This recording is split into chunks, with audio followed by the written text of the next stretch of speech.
alpha to k, the number of players. Oh, I'm sorry. So maybe graphically, if this blue line is sort of the value of the original game, then this yellow line is the value of the anchored game. So if by adjusting alpha to your favorite small constant, these two lines will be very close to each other.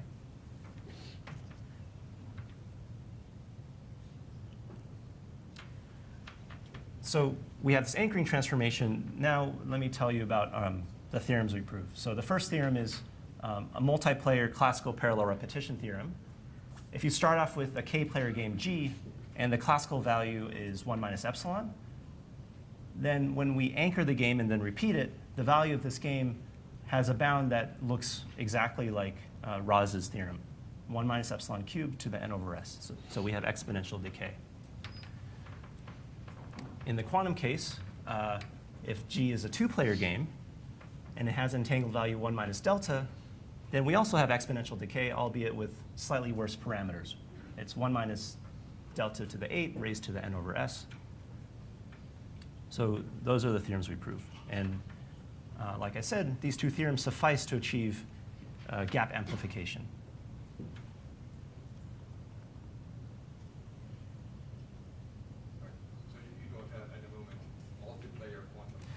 I think our proof extends, but it's just kind of messy to deal with. But yeah.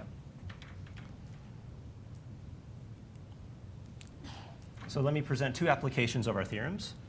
The first one is testing non-locality, like before. So let's take this GHZ game again. And so let me first remark that since the GHZ game is a 3-player game, we still don't know this original question I showed before. What's the value of GHZ to the n? We don't know that it's exponentially small, for example. But we can prove using our theorems that when you anchor it and then repeat it, we do have this exponential gap between the entangled value and the classical value.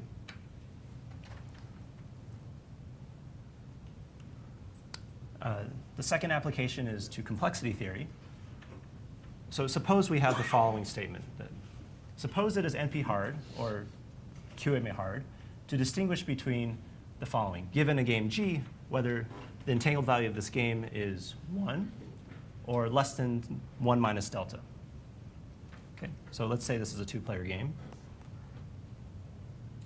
Then if you use our quantum parallel repetition theorem, then we get a boosted hardness result. For any epsilon greater than 0, it's still NP hard or QMA hard, depending on your original assumption, to distinguish between entangled value being 1 or your arbitrarily small epsilon.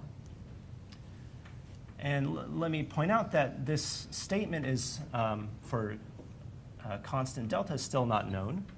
So if we say it's QMA hard to distinguish between these two, that's the content of the quantum PCP theorem for games. That was conjectured by Vidick and Fitzsimmons. But if we had such a theorem, we can just use our theorems in a black box to amplify the hardness. Okay. All right, so let me give a sketch of some of the proof ideas. But first, so let me give you some intuition. You might notice something's kind of weird about this. Because if you take a game and you anchor it, this anchored game has become a little easier than the original game. And that's because you've given them some dummy questions for which they can just win on for free, right? So how can analyzing this slightly easier game be helpful for showing that when you repeat it, this game becomes much harder? It's kind of strange. But recall from Feige's this counterexample that the difficulty comes from these non-product strategies, right? These strategies where players try to correlate winning in one game with another game. Okay, so for example, in the counterexample, Alice's answer for G1 depended on her question she got in G2. Okay, and why does she do this? Well, sort of to you can imagine that Alice is depending that Bob will know that she's going to do this, and they'll have this careful coordination in their strategies to do this, correlating the winnings. And what the anchor questions do is they randomly disrupt this careful coordination, right? Because when you take this game, this anchor game, and you repeat it many times, let's say you're Alice, you don't know in which coordinates Bob has received an anchor question. So you don't know if, so for example, if Alice's question in G2 is this anchor question, she can no longer use it in this careful strategy to play G1. So she has to switch to something else. But Bob has no idea that this happened. So these non-product strategies kind of unravel. So that was some intuition, and hopefully it gives you some sense for why anchoring helps. But that's not how our proof goes. Let me tell you about the outline of our proof. So fundamentally, it's a proof by contradiction. Suppose that the entangled value of g to the n is too large. Let's call it super good. Then we'll obtain a strategy for the original game with success probability greater than val star of g.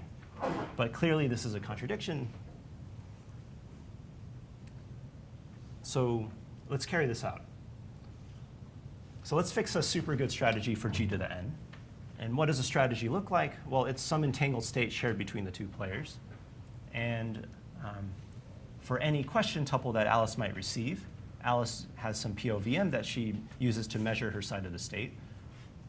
And Bob also has his own set of POVMs.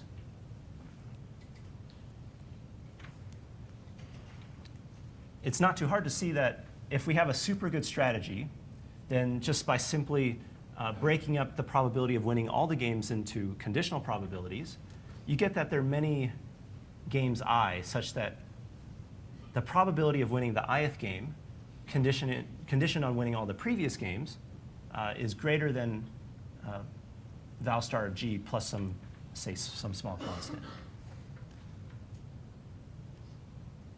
And this is pretty promising because one thing you might hope to do is maybe Alice and Bob can try to play this ith game conditioned on this event somehow.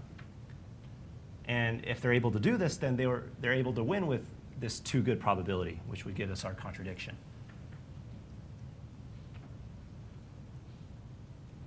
So here's what this simulation might look like. So here's the strategy for GI. Alice gets a question xi, Bob gets yi. And they're going to use local operations to generate some entangled state phi sub xi yi. Okay, I'll tell you what this is in a second.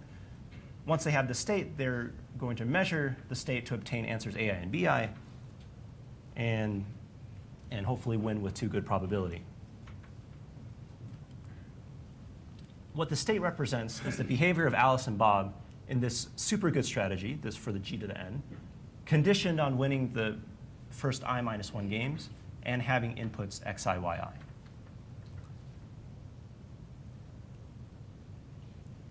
But what is this state? So let's imagine the following experiment. Alice and Bob, they use a super good strategy to play g to the n. But now their inputs, let's think of them as being in superposition. So their initial state is this phi, where we have their shared entanglement psi. And on either side, they have x and y. So Alice will possess all of the x registers and half of psi. And Bob has the other half of the state. And now let's say they apply their super good strategy. And what happens to the state? Well, Alice and Bob will store their answers in coherent superposition. And what we have is this post-measurement state psi sub xy ab. This is the state with the measurements applied.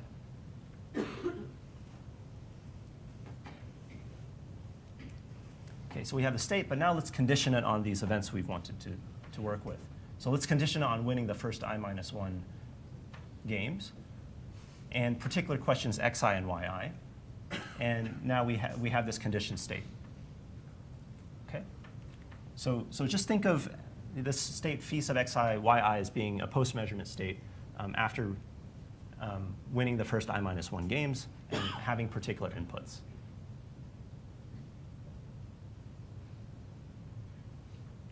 So why is having this state useful? Well, just suppose that they can prepare the state when given questions xi, yi.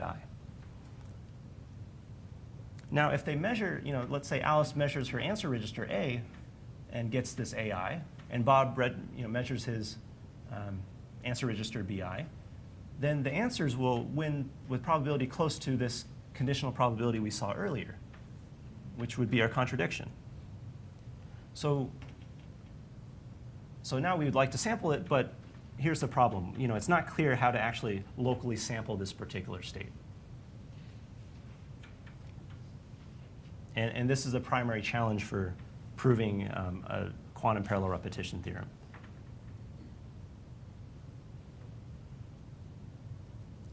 So here's where we use the fact that we have this anchoring operation, that we've anchored the game already.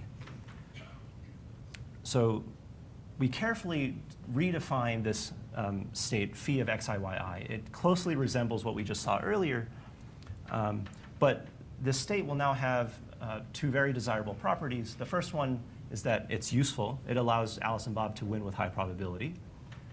But the second one is that it's actually sampleable. They can actually generate this state using local operations. The key lemma that we prove is, on average over xi, yi, sampled from the original game distribution, the state that we want to obtain, it's equivalent to the state where Alice and Bob pretend that their inputs are these anchored questions, up to some local unitary corrections, unitaries that only depend on their respective inputs. And this is good, right? Because in this strategy, Alice and Bob can simply start off with a state. They can pretend that they both have these dummy questions, but of course they don't. They might not. So they'll apply local unitary corrections and obtain an approximation of this desired state. And once they have it, they measure to get their answers, and they win with this too-good probability. This would be our contradiction. OK, so what are some of the ingredients in this key lemma? So it's fundamentally of information theoretic nature. What we do is, for this state, we bound the mutual information between Alice's input and Bob's side of the state. And we show that this is less than epsilon. And similarly, Bob's question has very little mutual information with Alice's side of the state. So by Pinsker's inequality, this implies that each side of the state is nearly independent of the other person's question. And so by invoking the church of the larger Hilbert space, we can use Ullmann's theorem to get that there exist these unitaries, to say that, for example, consider the state phi sub xi sub anchor. So this is where we can think of Alice getting question xi and Bob getting the anchored question. Well, this is some local unitary correction on Alice's side. And we have the same thing for Bob. And then we'll use the fact that these anchored questions are connected to the rest of the graph. So we can stitch these two statements together and get the final key lemma.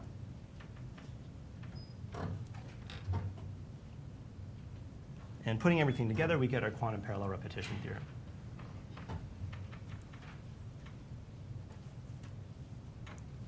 All right, so what do we show? Well, we gave the first gap amplification results for general games in the quantum and multiplayer settings.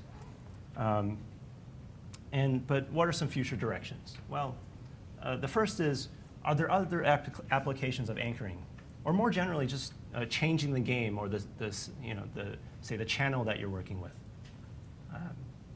Maybe we can use this to attack some direct sum questions in communication complexity, or maybe even additivity questions. But let's not forget about the original general parallel repetition question. And again, we don't even know that the value of the repeated game goes to 0 with the number of repetitions. And this is kind of really highlights there's something really missing in our understanding of entangled games. And of course, prove a general multiplayer parallel repetition theorem for classical value, for the classical value. Okay, that's it.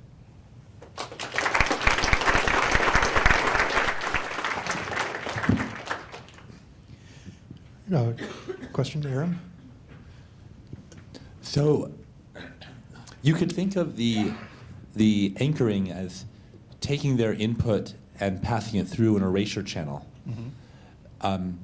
But if you want to really confuse people, then maybe like a depolarizing channel would be more, would make it even harder for them to coordinate. So you might Right. imagine sometimes you replace replace the question with a random one, but accept regardless of the answer. Right.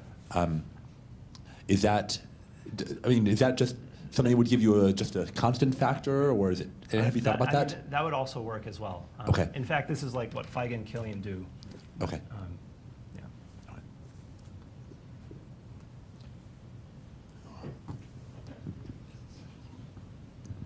Is it possible that the value of the repeated anchored game is smaller than the value of the repeated original game? Do you have an example? Or? Yeah, I don't know of an example. It could go either way. But we do expect both to decay exponentially. No, on cycle game, right? On cycle game. Oh, right. Yeah, actually, I think, well, I'm not 100% sure, but yeah, there might be a game where if you anchor it and then you repeat it, it actually has a faster rate of convergence. Oh, yeah, that's true. Yeah. Other questions? Do you know any games where you know the value then? The value exactly. So for XOR games, for example, we do have perfect parallel repetition. It's really entangled value to the n for 2 players.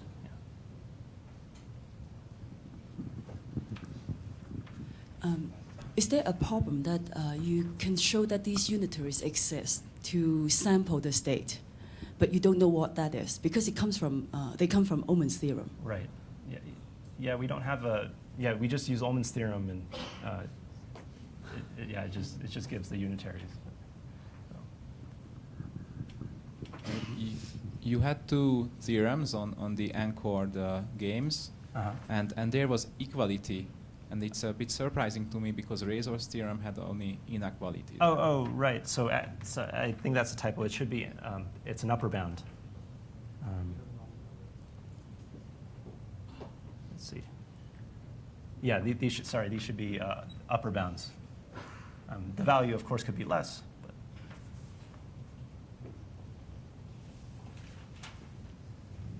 Any other questions?